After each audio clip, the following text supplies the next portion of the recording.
What up, this is So with Detour ENT here at Focus TV Studios, and we're back with another episode. So we've been on a little bit of a break for about 2 weeks or so. I've been on vacation. As you can tell by my appearance. Right, he ain't been able to get the haircut. Yeah, a lot of shit going on now, but like, right. You know, it's all good. And we have a very special guest. Very special guest with us, Lady L Tats, tattoo artist and the creator of Ladies of Ink Tour. Right. So how you doing? And if booked and busy was a person. Right. We good, right? Yep, everything good. Yeah. So I just want to say thank you for joining us. I know you're most likely a busy person. I think I seen on your site you booked up until what? December. Wow. Yeah. Like, that's crazy. That feel good though, don't it? It feels good. It does. It's overwhelming at times, but it feels good. Now, do you give yourself like a set, time frame to do tattoos, or would you do it like all the way into the end of the night, or? Oh no, I started off doing that, and I've learned that you need a mental reset. Your body needs to rest. Right. So I definitely learned I'm not going to have anybody overwork me. Right. I'm about to say your mental state is very important. Just like, what's that one gymnastic, how she... Simone Biles, Yeah, how she had to back out because of that. I mean, she's better than everybody anyway. So when you're better than everybody, per se, right, you can do what the fuck you want to do, really. Like, But you got to make sure, like, that mental... For you to be the best, you gotta be straight between the ears. Like, so you need to, like you said, you gotta mentally reset. Right. Or you gonna have shit like? Oh, lessons learned. Fun, have those tattoo stories. Right. You remember where you were. Right. So I gotta ask, because I think, COVID has affected everyone over the past year, and then, with the new variants that's coming out, looking like we might be going back, to a little bit of those restrictions that we had last year. So how has COVID affected, your business in particular, especially because, you're dealing in close contact with people on a regular basis? Well, I would say that the only time it really affected my business is when everybody shut down. So that's when we found out that we weren't as essential. So it's like, but that was like maybe for 3 months. And then as soon as, we started back, it was like crazy. And you would think that you're like, okay, we're in close proximity, so you probably wouldn't want to do that too, but they're like, nope. Right. And so much tragedy had happened within this time frame that I was like bombarded. I was already so I was already booked up like 2 months prior to, and before we shut down.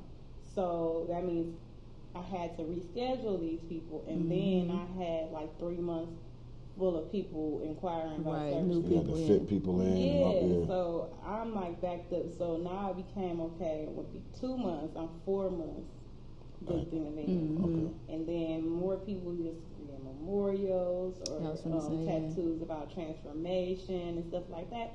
Because it's a big eye opener having to sit at home, having to deal with yourself, having to deal with the people you live with, and having to really just have your eyes open to the truth. Right. You know what I'm saying? I was gonna say, was you getting There's getting away from it. Yeah, right. Yeah. Was you getting a lot of cover-ups, relationships are breaking up?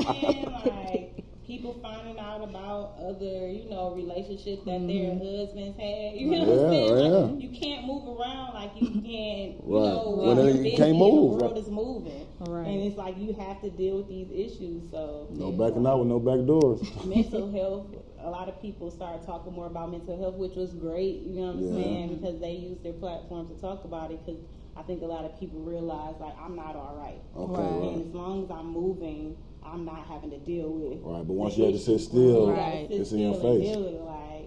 A lot of people have mental breakdowns and stuff. So the tattoos change. I don't really do a lot of just because bullshit. It's more meaningful. No, you're all right. It's more meaningful things. You know what I'm saying? So it definitely changed. It changed for the better. I never thought that it was. I was like, oh well, I'm gonna figure out what else I can do. I'm a visual artist, so I'll just translate to another medium. But it's just crazy. And then I'm just happy that I did take certain financial courses, so I was actually saving before, so I wasn't, you know, like I wasn't like, oh my God, what's gonna happen? Like, so I feel blessed about that. And, yeah, but COVID, it affected us only like really that very first beginning and stuff like that. Okay. Now, did you have, you know, people try to come in and not adhere to, you know, your safety precautions that you had in place? That you? Not really my clients. You know, the shop overall had people who, you know, never shut down themselves because you know, everybody still was having house parties or traveling and stuff. But you know, for the most part, my clients, they were respectful because I have a private studio inside the shop. So it's like I'm already trying, you know, to give you a different environment and feel. So most people kind of respect that alone. So okay. And then what's the name of the shop that you? Detroit Ink Spot. Detroit Ink Spot. I manage Detroit Ink Spot. 6 Mile Evergreen. Yes, 6 Mile Evergreen. Okay. Well, we shouldn't give a location because you can't get it. Not to the center. I mean, there's 5 artists all together. Me and Jason, he's the owner. We are booked until December. But I have 2 artists that are still accepting appointments, and it's a woman named Shay. She used to be my apprentice, but she's starting to tattoo, and she's doing a great job, and she's booking appointments now too. So you let her tattoo you? Huh? You let her tattoo you? I would. Yeah, okay. I'm about to say that was one of my questions too. Like, I feel like every artist that is good is booked right now. Like, you're not really like that's most part like the new people when they come in for consultation. And I tell them, like, I'm booked until December. They're like, what? I'm like, when you book the consultation, my website has a pop-up. Like, you can't even get past anything without it saying, I'm booked for this month. Right. So I'm like, so you probably didn't read it? You didn't read very good. Thought it was like some bull crap, but I'm like, you clicked off it, but that's where we're at now. Right. I'm like, well, I guess I'll wait. Well, you've been waiting for this month. Well, I'm about to say, well, if you got quality work, people, most people are willing to wait to get it and stuff. So I'm not at the point in my career. It's been 16 years. It'll be 16 years in October, and I'm just not in the point where I'm begging people. You know what I'm saying? Right. Like it's like if you want me to do it, you'll be patient. Right. Like that's all I can do. So one of my questions was when he brought up, would you let your apprentice tattoo you? So are most of, because you have a lot of tattoos as well, so are most of the tattoos you have you do yourself or you let other people do it? Tattoos are painful. They're not painful like, oh my God, I hate it. It's more irritating. But I do like to zone and like, you know, smoke and just listen to music and zone out. So you can't do both. So I have different artists. I travel a lot. So I also get tattooed when I travel. Different places you go to. Yeah. I do mostly deal with artists who work on skin of color because if I don't see a skin of color in your portfolio, you can't tattoo me. But I have like our old apprentice. He's a tattoo artist now. He works in California in the studio and here, and he does my work. Wayne, Jason, Fox, Chrissy the Butcher, RT Queer, everybody. Right. So, Diego, mostly Detroit artists. Okay. Now you mentioned skin of color, and I think you got tattoos too, right? Yeah. So I don't have no tattoos whatsoever, so I'm like a virgin in it. But like me and my wife, we've been talking about getting tattoos eventually, especially now that we have a daughter, maybe getting something that has something to do with her. Thank you. But I'm like my main thing for not getting one is my excuse is I don't want to just get anything. I want it to be like meaningful, and then like I like the colors and stuff like that, and when I think of like dark skin, I don't really know how the colors will look necessarily on a dark skinned person. Like, do you just go with the black and white on them, or or the black and white, the black? I will not say that melanin does not matter because it does. It's like basically what happens is when you get a tattoo, you're trying to put ink inside, and what happens is it has to heal and settle inside. But your melanin is forcing it because that's your natural skin, you know. So it's kind of pushing it back. So it's not that the color isn't there, but it's almost like, okay, you got a brown piece of paper, and then you use this crayons on a brown piece of paper, and then, you know, the lighter that the paper gets, the brighter the color is. It doesn't mean that you can't get it. Also, like,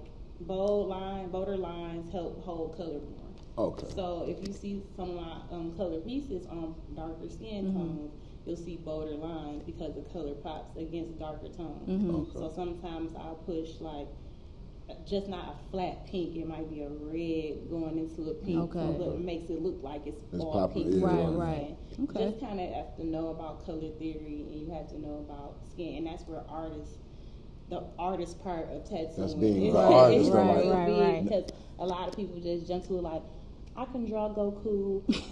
I did, you know, the S's and the Wu-Tang symbols, you know, and you know, I can draw pretty well. But when they show you a portfolio, there's no shading in there. You know, it's like all flat. I'm like, well, if these are the tattoos that you wanted to do, then you'll be a perfect one-line minimalist. Right. You know, I mean, you know, it's a lane. It's an art form for everything. You know what I'm saying? Because every artist has a specialist. That's why I don't really do the best tattoo artist. So I was voted 3 years in a row to be best tattoo artist in Detroit, and that's awesome, and I really appreciate it. But it's not something that I keep saying like, I was the best, right? Because there's so many different specialties that's almost impossible to claim. So like you said, it's kind of like a vague, what's the name? Because it's like minimalizing what everyone does. Everybody is doing. Because I'm like, you have people who specialize in portraits and do wonderful portraits. I don't do portraits. If you come to me, you want your grandmother, I'm sending you to somebody who I know specializes to do a portrait. Because that's too much on my anxiety. You know what I'm saying? Like, I do not want to mess up nobody's face. And I'm not saying that I'm messing up tattoos, but it's different shading. You have to know, if you don't draw faces regularly, if that's not your thing, you know what I'm saying? Like, some people, I don't want to say that, because some people might have like a good mind and photo and eye for that, you know what I'm saying? But not me. So I just personally just don't want to do it. I can draw, but it takes me a long time to draw. And I'm like, it probably takes me even longer. I've done them before, and people love them, but that's not something I promote. So what is your specialty? You know, when it comes to tattoos, is it just like the black ink? And I do love black ink, like tribal. I like black and gray. I hate hyperrealism, meaning like photo perfect stuff. I just like cover-ups. They're challenging. I used to hate them. I'm not gonna hold you. It was 1 week where I swear everybody that came in got a cover-up, and I was like, I'm over it. The 90s tattoo parties. All the regrets. Everything. Like, why would you leave with this shit on you? Like, what? Because people be drunk. Like, like I started off doing, you know, tattoo parties and stuff like that. So it's like, and I know that my work wasn't that good back then. Even though I could draw, I did not perfect my craft, you know, before I got started. Because initially I got started for the money. I didn't get started for the reasons why I'm doing it now. So it's like, back then it was like, okay, getting them in and out. You know what I'm saying? Like, all right, you're done. I mean, I did things like gave them aftercare, but, you know, instructions, stuff like that. Like, I had mentors. So let's just get to the beginning of it. I was going to say, let's get into a little bit like of how you actually got into doing tattooing. Tattooing was never something that I was interested in at all, especially doing being a visual artist. I've always drew, you know, different stuff, and then like I ended up going to DSA, Detroit High School for Fine Performing Arts, and I majored in visual art.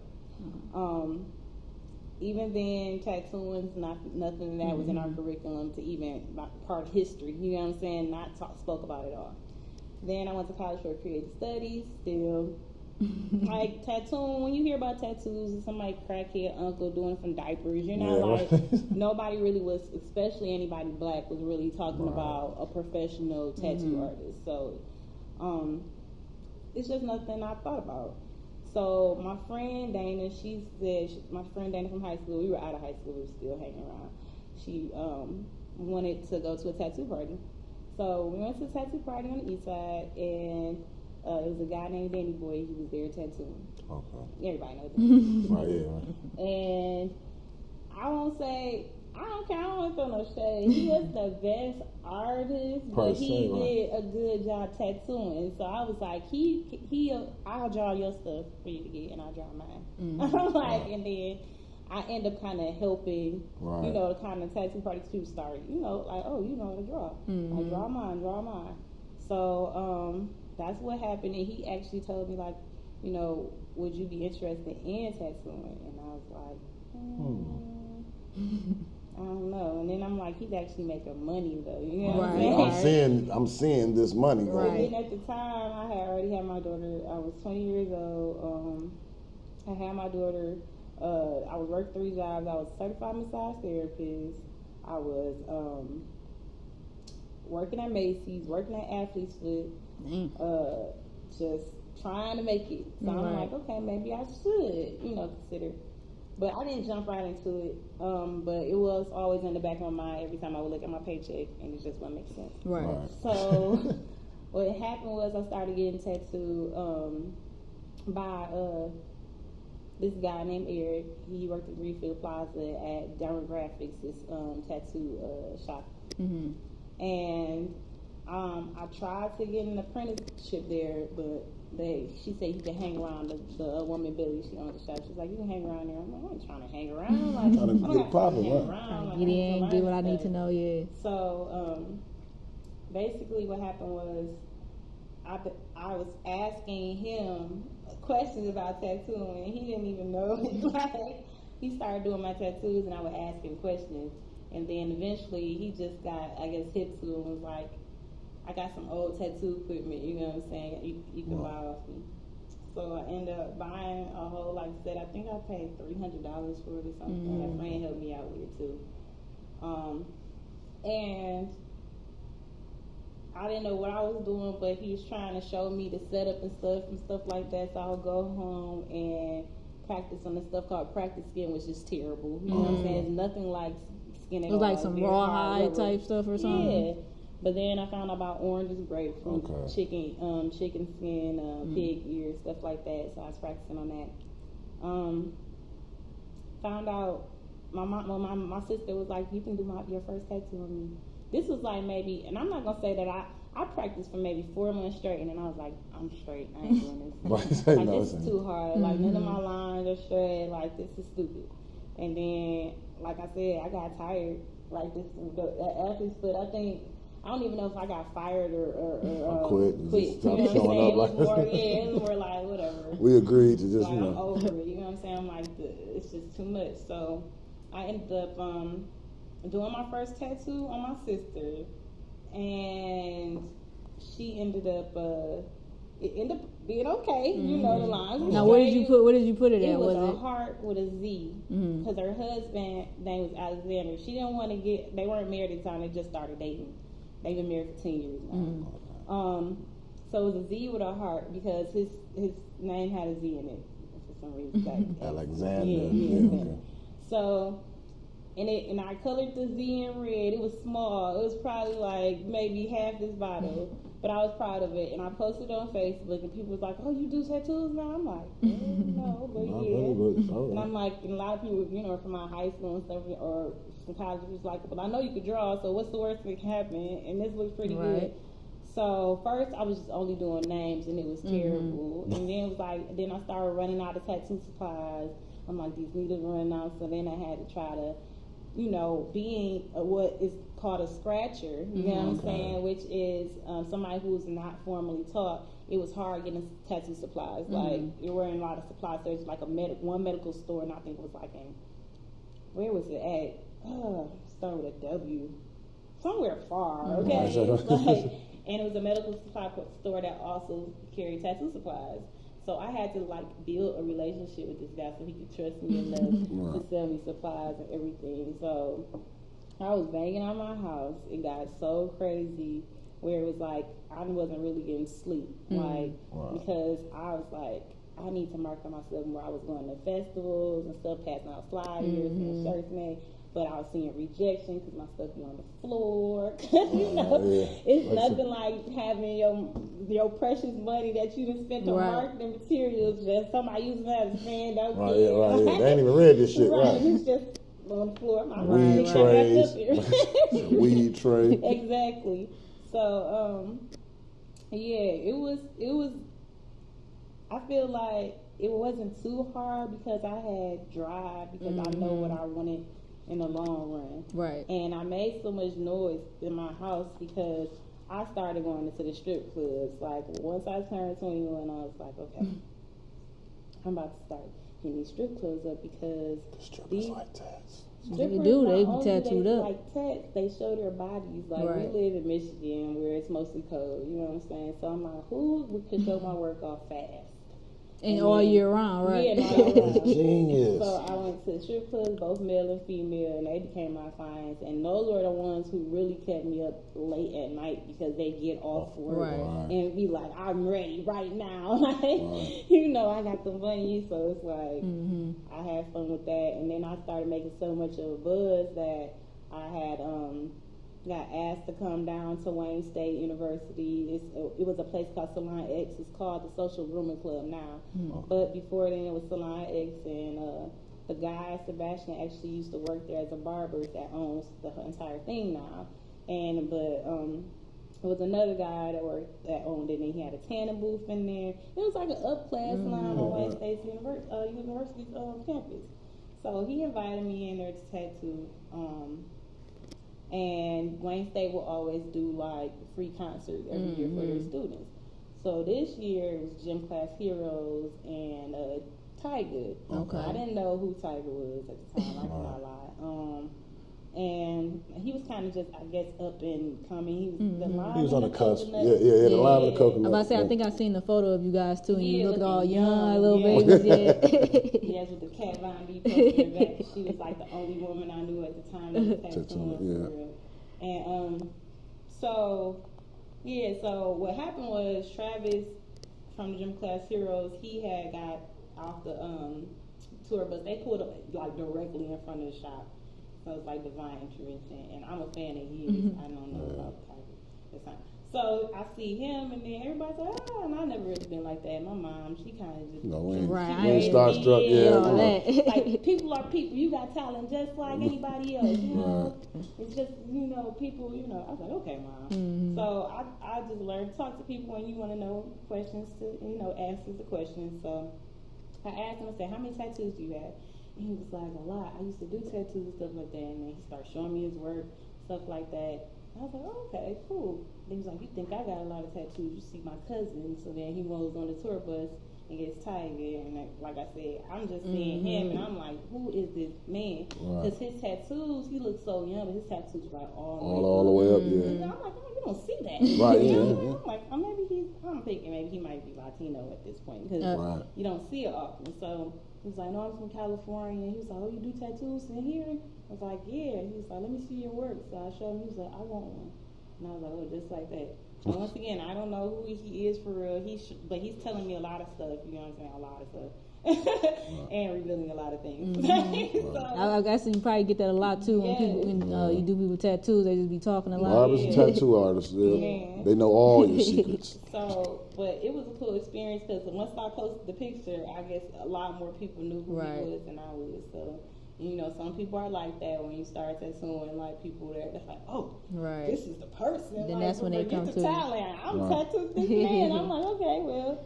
So it was like over for it. And then the students were coming down there getting tattooed, and it caused so much of a frenzy. I got kicked off campus pretty much. It's a good thing though, you know what I mean? So I had to go back home because I'm unlicensed, and I'm not at a licensed facility. I had to go back home. It got too crazy at home because it's too many people know my address where I lay my head. Exactly. So I ended up going to another salon that was off of Grand River in between Southfield Freeway and Outer Drive. And I met another tattoo artist. It's actually a guy, my brother, I call my brother Doug, rest in peace. He used to just walk the blocks. So he peeped in there and he was like, what are you doing here? And I'm like, who are you? And he was like, you doing tattoos back here? And I'm like, yeah. He's like, oh, okay. And then I was like, what? And then he's just like, my name Doug, I'll be back. So he goes down the street, and apparently it's a tattoo shop up the street. So I'm like, okay. So he's like, come back down, and he's like, it's a tattoo shop up the street. And I'm like, okay. Right. I'm like, I got my ugly girl up here. And then I'm not thinking that they're going to allow me, you know, the tattoo. I didn't have an apprenticeship or whatever. And I didn't not know at the time it was black owned either. Mm-hmm. So basically, what ended up happening is I feel like somebody snitched on me. Right. Because basically they said somebody told them that I couldn't be back there because hair facility, even though it was a separate room, hair and tattooing can't, you know, be in the same place. It has to be licensed. So I ended up pretty much working at this tattoo shop. And I worked there for like, 3 to 4 years. And then now we're working at Detour ENT. And most of the artists from that old tattoo shop, because it's terrible, came over to the new one. And yeah, I've been there for 7 years. Okay. And so you've been a total of 15 years in the game as of right now. 16 after, yes. Okay. I mean that's pretty good though. You know what I'm saying? Especially for something that you really didn't see yourself doing. Exactly. You know, kind of like in the first place. But we're gonna cut to break real quick, and then we'll get back into a little bit of your background, your interests, and stuff like that. So.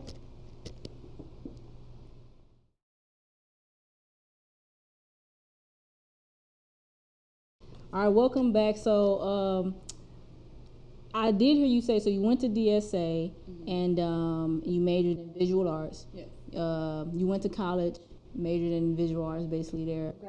Graphic design. I left there, went to Oak University. I did not graduate from either one of these schools, but I went to Oak University for business management and marketing.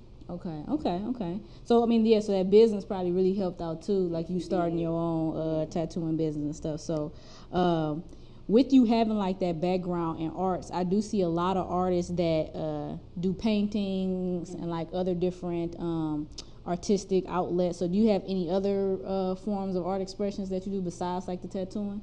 Yes.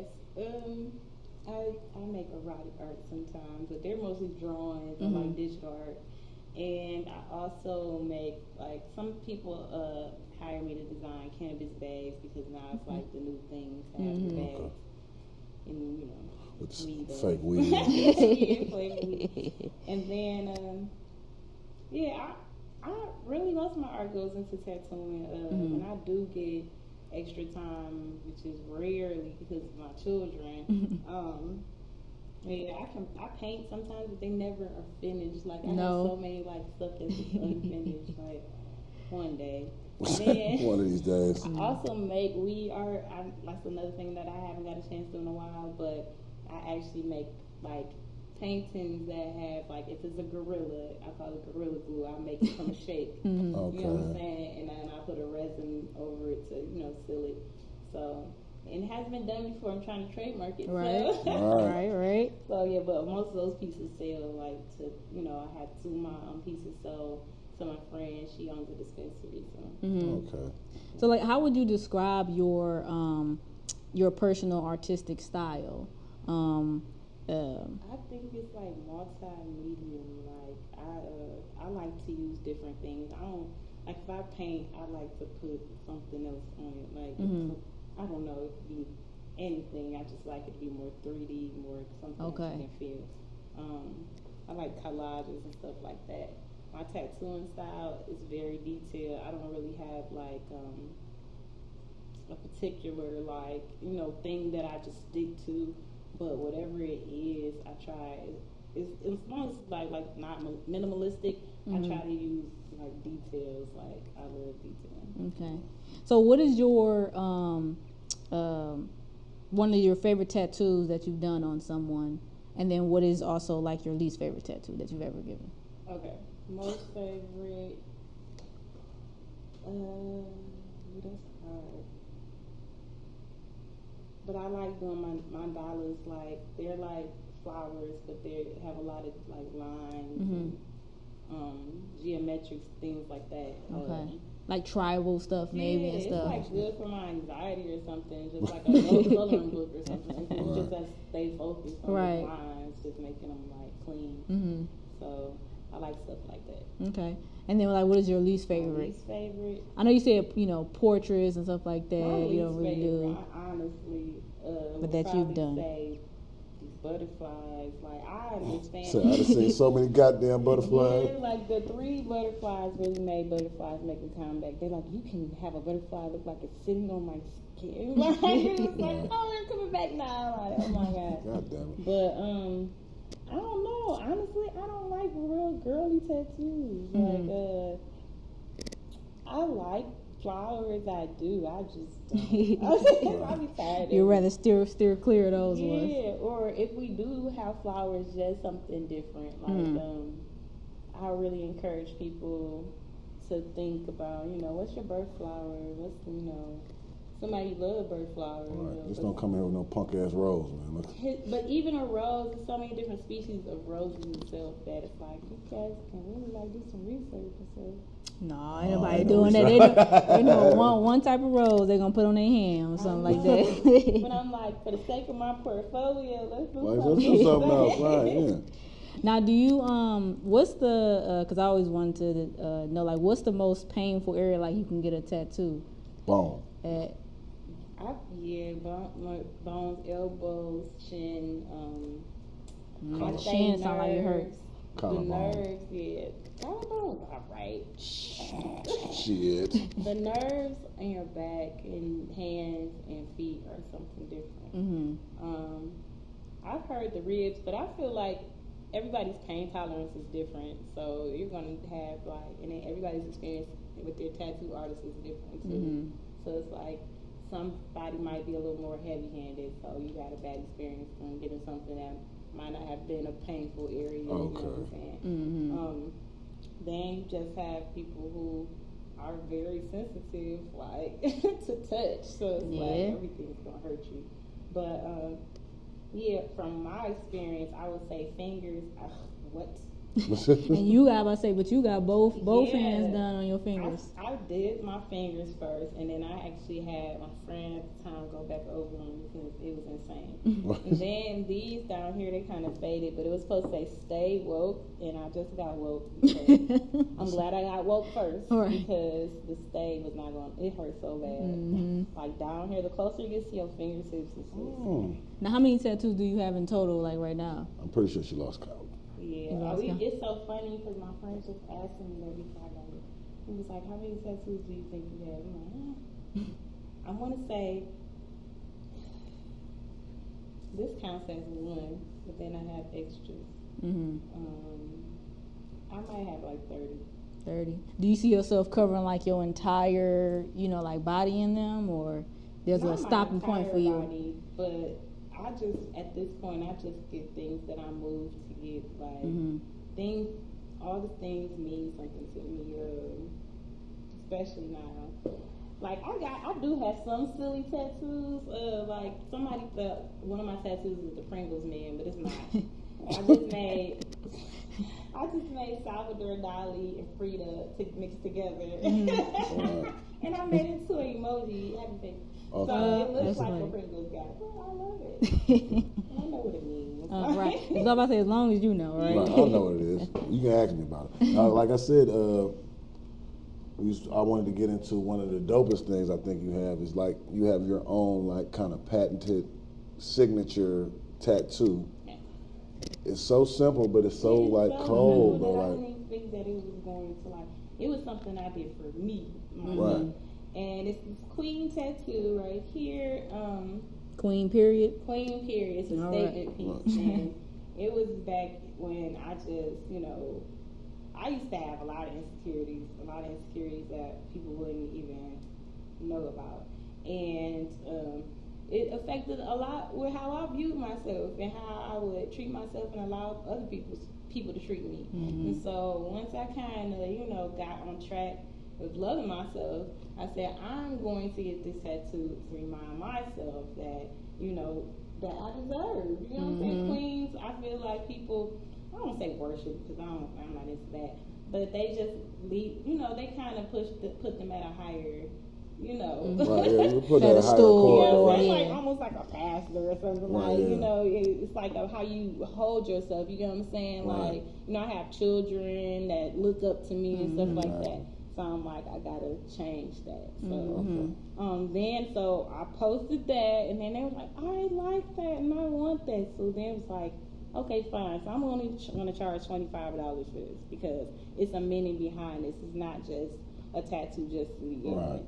And then I just started doing the queen, and then the guys like, I want kings. So started doing kings and queens, and I've done like over 500 of these. Yeah. Wow. Now, is that something like that you actually created yourself, like you came up with it and stuff? Yeah, Okay. it's like I want typewriter font, and I'm Yeah. like, I want a lowercase, but I want the periods. So Right. even though it's lowercase, because like I said, I think highly of myself, but I'm confident, but I'm humble. Like I don't think I'm better than anybody else, but I feel like cultures don't teach just to be happy, and like when you feel a certain way about yourself and you hold yourself, it's always somebody like, I'm like, yeah, but you should too. Right, like, you why should not? feel this way about yourself. You know what I'm saying? So it's just something that I want people to do, is Right. to feel good about themselves. Like, I know it can be hard, you know what I'm saying, especially with society standards and stuff like that. But man, So love what's yourself. what's a common misconception that people have about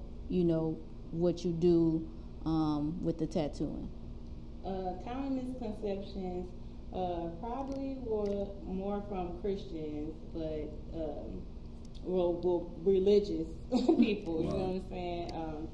But it's crazy because I actually tattooed my pastor. I gave him 2 sleeves, and he was kind of able to talk to my mom because I came from a real Christian background. So I was like one of the first people to get tattooed in my family. So doing them, wow, I had to really convince my mom to even like, and I'm out the house grown. But It's time don't play. yeah, exactly. So I kind of had to convince her That you're not in no biker gang, like all that.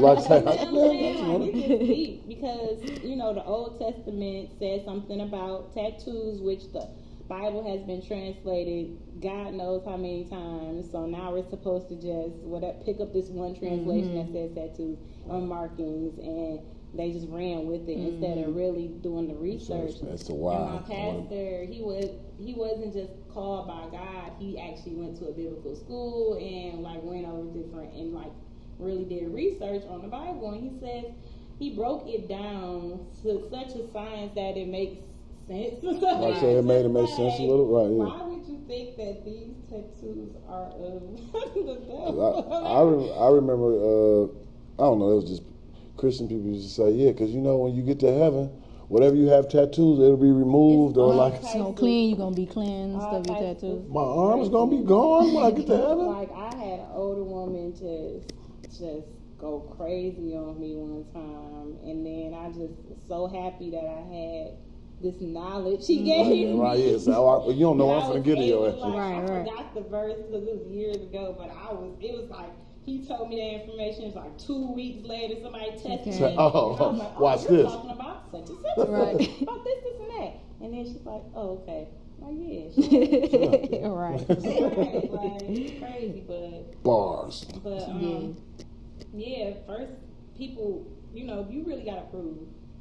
It's a show and prove thing. And I really don't care about anybody's opinions on me. It's like, I feel like, honestly, tattooing has not just helped me and my family establishing some generational wealth. It has also allowed me to help people. Right. You know what I'm saying? Like, I've had some crazy cases. Like I said, everybody's not getting tattooed just to get them. You're getting people who been kidnapped before, home invasions, and they have scars from the stuff that they need covered up because they're like, it's triggering to keep looking at them.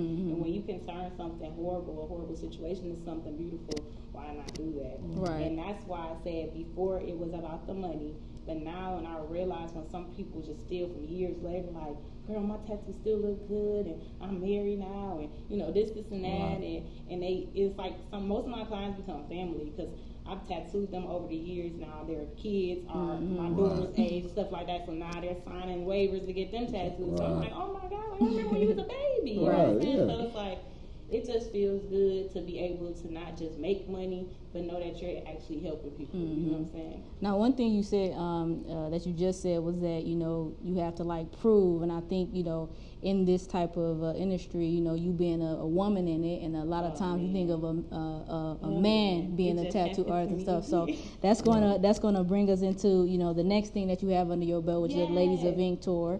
So tell us a little bit about. Besides my kids. That's your other baby. Right. So tell us a little bit, you know, about that, and just, you know, some of the challenges that you faced that kind of, I guess, made you want to create something like that too. Okay, let's get into it. Women are underrepresented in most industries. Oh yeah, Black women are super underrepresented. Double minorities. Anybody of minority is super underrepresented. So with tattooing, trying to get an apprenticeship. I talked about one shop, but it was actually several shops that I tried to get an apprenticeship in, and tattooing is a white male dominated industry.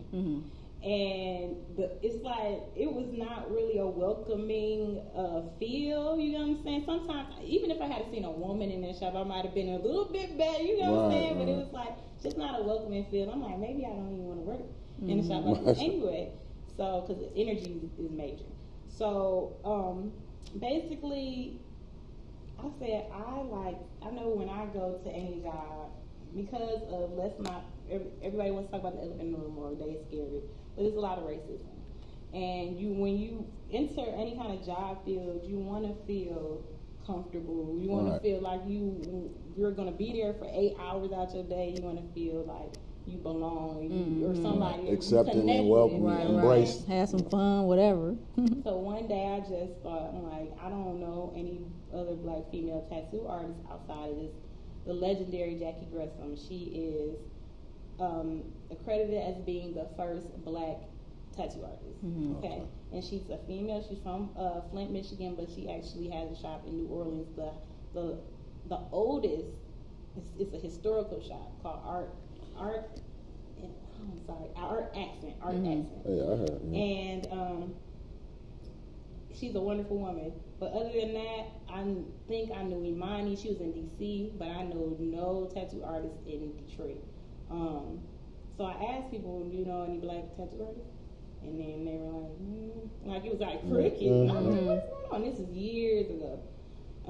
So like every year I start asking again. Did some of them pop up?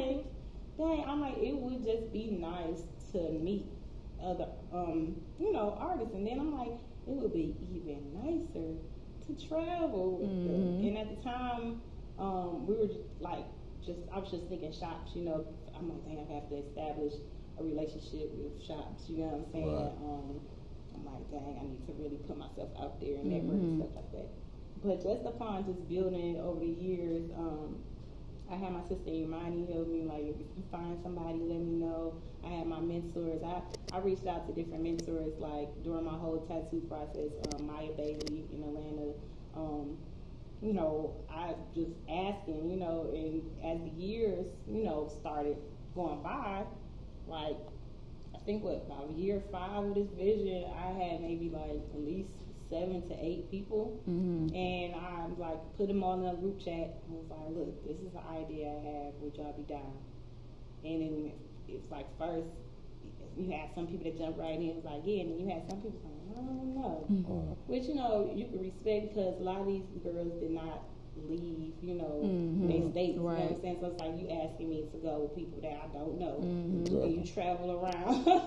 We travel around, people, and you don't even have a solid plan yet, but I respect the ones that said, what's up, and I still respect the people who said not to, you know what I'm saying? But what I would say, when we first started traveling, Ladies of Ink, it was a mess, and I would say that my girl Chris Montana, she helped out a lot by saying we should do tattoo conventions, because I never thought about it because when I go to the tattoo convention, it was still unwelcoming because you don't see people that women, look like you don't see black women, you barely see black artists. So I was like, I said it would make sense because we are like 7 deep. Trying to go to somebody else's tattoo shop like they got 7 chairs just open. Exactly. You know what I'm saying? Because we're literally pushing out their artists to be right, there. yeah. So I was like, this makes sense. So over the years, more people, starting to do, we actually did the shops first, and it was crazy because I didn't have the tour like doing conventions. So we were going like from state to state, like consecutive days. So it was like we were on a real tour, like 10 to 12 days going. It was stupid. It was crazy. It was a lesson learned, but you have to think we're women with all these clothes, 12 days worth of clothes and shoes. You get what I'm saying? Shoes, like, right. I need another van just for we need another van just for wardrobe. Right. We didn't even rent cars. They were driving like some of the ladies from the South. We were driving like the small cars, packed in, like legs out of the windows, like hot. Going from Texas to Louisiana to Georgia, like hitting all these states, hitting the buses, going from the Greyhounds, from DC to New York, like it was just crazy. So now we are in year 5, and we have much better now, right? Artists.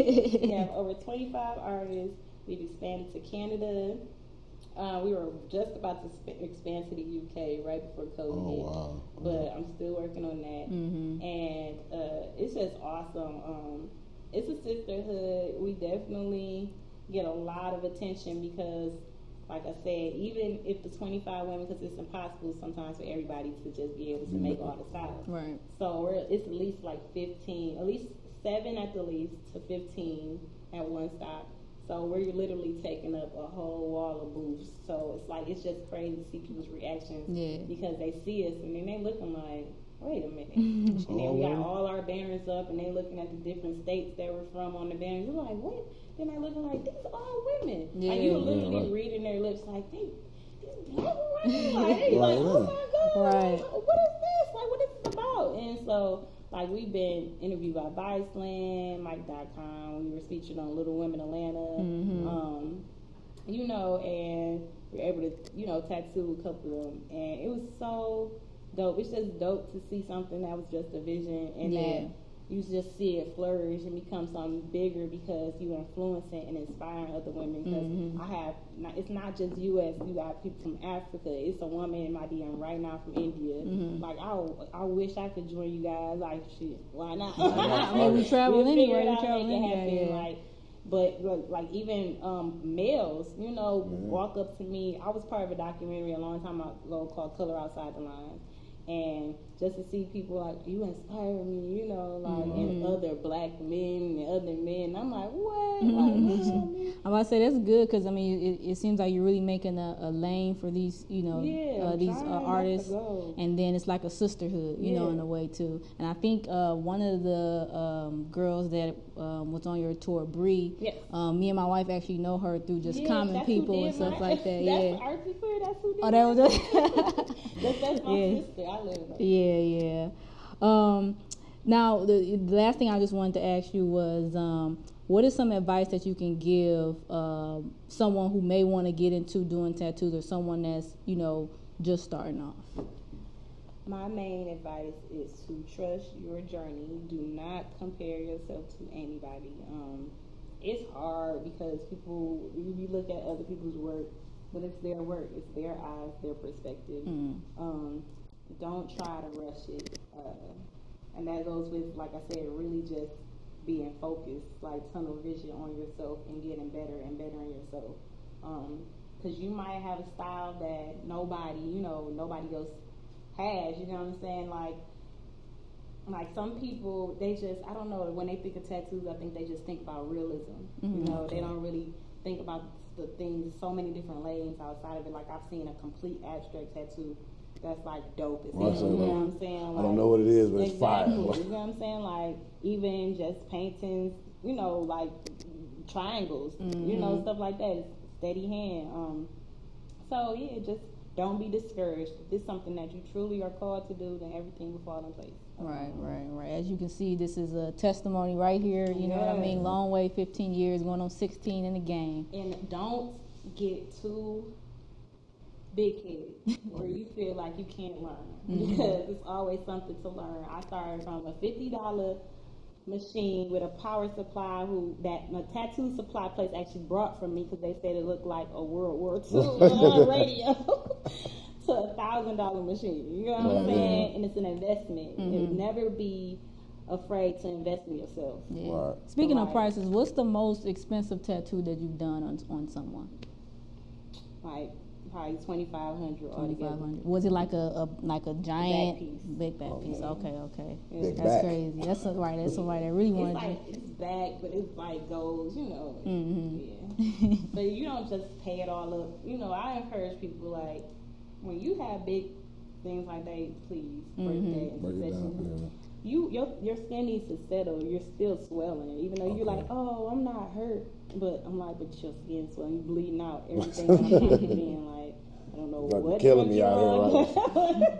But I'm like, no, just be patient. Everything's a process, and everything worth having is worth waiting. Okay, all right, well said. So, what is next for the Ladies of Ink tour, and then also for Lady L as well? Ladies of Ink shop will be open next year. Oh man! Yes, it's going to be a safe haven for women. It's completely led by females, and I don't want to say females, women. And it's going to be just wonderful. I can't wait. I believe in that full experience. I believe in making things comfortable for people because it's such a painful experience. So I believe in aromatherapy and stuff like this. So it's gonna be so dope. I can't wait. And for me personally, I'm done having kids. I don't plan on getting married anytime soon. And I'm just enjoying just loving myself and reflecting this love to others and fixing myself on the areas I need to be fixed. Right. And like I said, this tour is awesome. Just enjoying life, really, and learning to appreciate everything. Okay. And like I said, we was having an off-camera. Like I say, I've known her since we was like in 4th grade. Yes. One of my closest friends. Way back. And there's one thing that y'all probably, you know if you follow her. She is an avid sneaker collector. I don't want to say sneaker head, but collector. Listen, so I've been collecting for over 20 years. And it's getting to the point where the robots, I'm thinking about investing in one. Listen, because it's like, it just doesn't make sense. It's like, I can't win anything. I tried to do 2 dunks the other day. Oh, no. I'm over it. See, like I said, they didn't broke me down now. So I'm just to the point where I'm just going to get the shoes that I want. Yeah, and I'm going to just pay extra. Fuck it. But there's so many people reselling, and I can respect the reselling, because, but it's like on hype beast mode right now. Like, it's like everybody's doing it, even the people that's working at the store. Like, I want some Yeezys in Houston. I was just flying in Houston for tour. I'm like, bet. I looked like, okay, I'm just enter, I saw the release date, like, I'm going to enter the raffle there. And then I won them, and I'm like, okay, my flight got delayed. I'm like, okay, I'm about to call my boy that lived there and see if he can pick him up. So, oh, no, we need your ID. So I sent him a picture of my ID. They're like, nah. He's like, okay, we released the shoes at 3 o'clock. You know what I'm saying? Right. My boy stayed at the mall, got there at 2:59 back at thing. They talked about they sold him. Rotten mother. It was a lot easier skipping the 3rd hour and just to go in the Foot Locker on a Wednesday. I'm about to say, and a lot of times people that get those tickets, they never really get to use them for real. Yeah. I don't know what's up. Like I said, I just pay extra. I got a guy. Just, you gotta have a one of my son's fathers, he's in Atlanta, he has a full, like, he's famous for this stuff. Right. And I'm like, dude, give me this. Give me this all. Like, what's going on? I know we ain't together long. I got your seed. You can at least get me some. Because the bots got me. Remember we used those black phones. And I'm telling her, like, yep, 9 o'clock is on. I'm in the line. Right. My screen went down. Zoop. Came back up, sold out. I said, you motherfucker, though. That fast, too. In 1 minute, though. Be out your cart so fast. Like, what happened? Yeah. I'm about to say, I used to be into sneakers, too, to the point where, like, my password on my computer is Sneakerhead, but now I ain't so much into them anymore. Yeah. It'll break your spirit. That's why I just All right. Started this.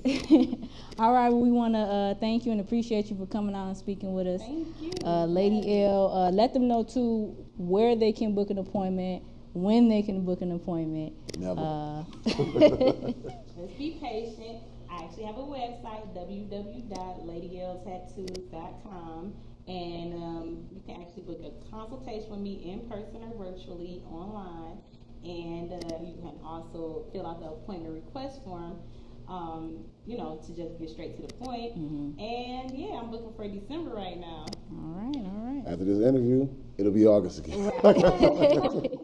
All right. Well, thank you guys for watching, and we'll see you next episode.